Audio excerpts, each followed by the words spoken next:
crew and the local crew as well for all the work they do behind the scenes.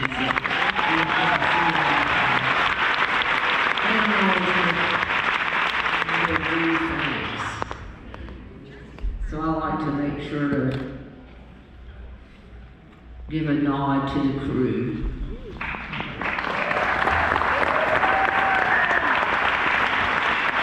Well, it's still 1965 and I'm taking guitar lessons and all kinds of great music is being played on the radio. It's coming in fast and furiously. And one day a student of my dad's came over to the house to meet with him about something. And I opened the door and he walked in clutching a record album that had just come out.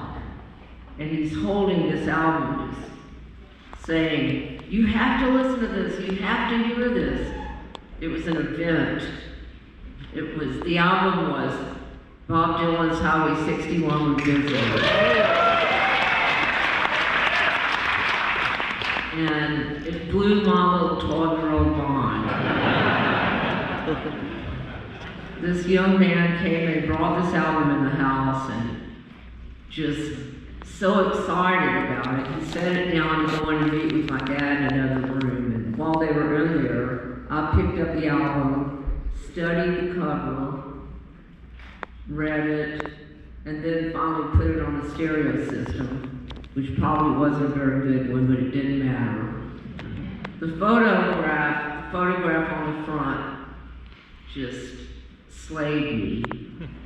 You know, this photograph of this lanky young man with soft, wavy hair wearing a Triumph motorcycle t-shirt. I was in love. That was it. Then I put it on, and the music comes out and blows my mind. I'm not sure what all the lyrics were about, but it didn't matter. It made an indelible impression on me. And I decided I wanted to try to write songs like that.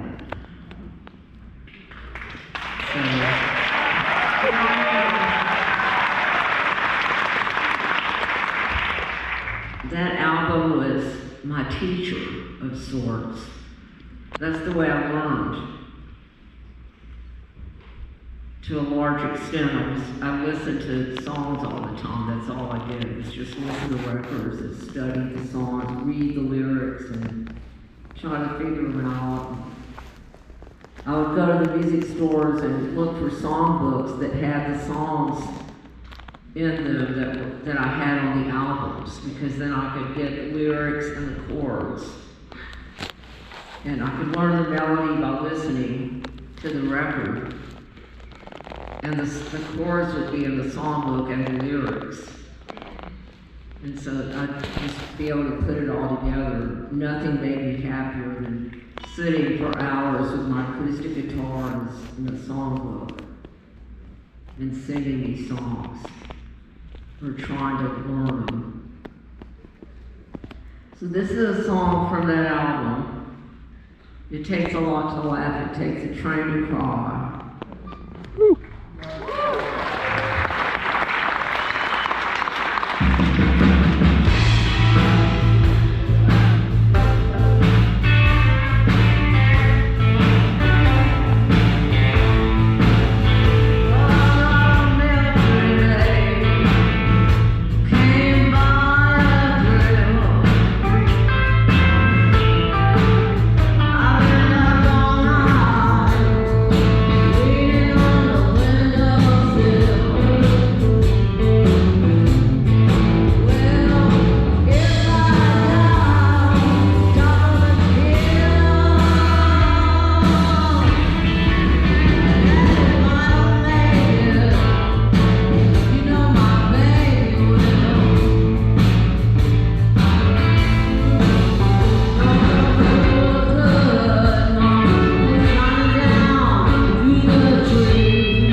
allow me to introduce him to y'all. Back here on drums from San Francisco, Mr. Butch Norton.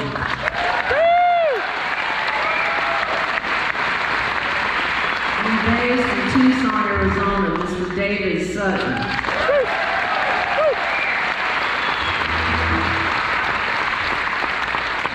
On guitar and pedal steel, from Ventura, California, Mr. Doug Pettibone.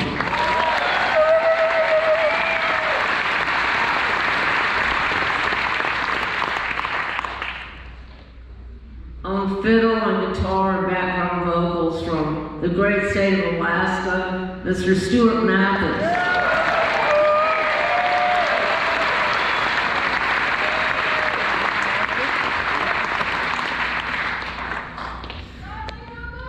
Well, I kept plugging along and eventually started playing in little coffee houses and bars as soon as I was old enough to get in the door.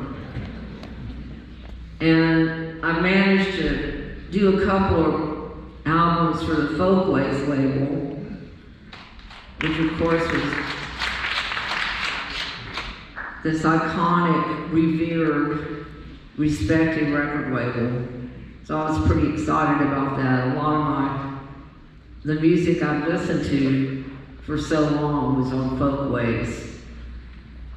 And at the time I wasn't really writing songs that much. I wasn't real confident yet as a songwriter. And I figured Folkways would want more traditional kind of music. So the first Folkways album just has folk songs and blues songs on it.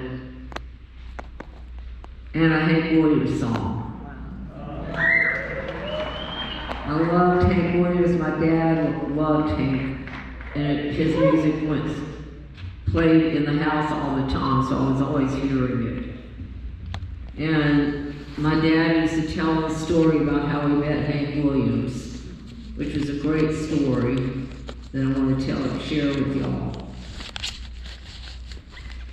We were living in Lake Charles, Louisiana in 1953, and my dad went to see Hank play, and then afterwards introduced himself, and Hank asked my dad if he wanted to go get a drink somewhere.